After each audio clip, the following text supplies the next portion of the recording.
I watched Earth Mama, and hot take, I don't think Trina and Gia are two different people. I think they are two beliefs fighting inside the same woman, and one of them has to lose.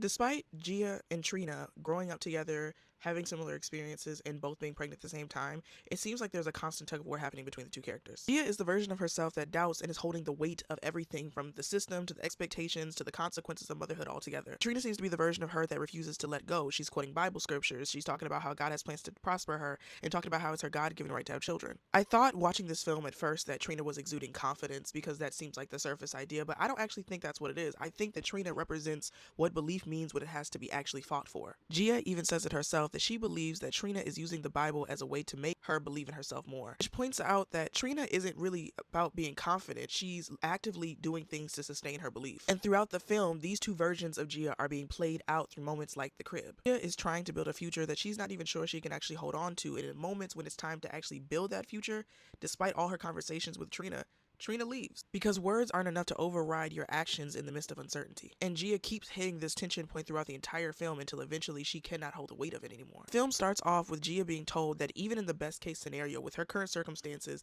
even if she keeps the baby, after she finishes breastfeeding, it'll be taken away from her. Because as the film goes on, Gia starts to realize something that she doesn't want to admit. No matter what she believes, the outcome is never fully in her control. When Gia actually does give in to the drug craving, I don't think it's actually about the craving at all. I think it's about her controlling a narrative that she realizes she's not going to get to fully author herself anyway. Because up until that point, she's stuck in between two beliefs, the part of her that understands the reality she's up against, and the part of her that thinks that sheer will is enough to pull her through. And right before she does give into that craving, she's faced with that belief head on, and the truth is she can't reconcile them. The beliefs about what kind of mother that makes her if she doesn't keep her baby versus the beliefs of her needing to control the narrative, there is no right answer. Instead of having to choose between them, she creates a scenario where the choice is taken out of her hands. Because if the decision is made for you, then you don't have to live with the guilt of having made it yourself. More importantly for Gia, you get to control the story of why it happened. By the end of the film, it becomes very clear to Gia that she was never really in control of the outcome anyway. The system had already decided for her how her situation was likely to end. The control she really had was what she told herself about the loss. And I think that's what makes the ending so heavy, not just that she loses the baby,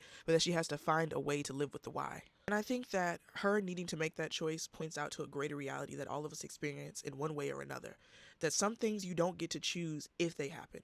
You get to choose the story you tell yourself about why it happened.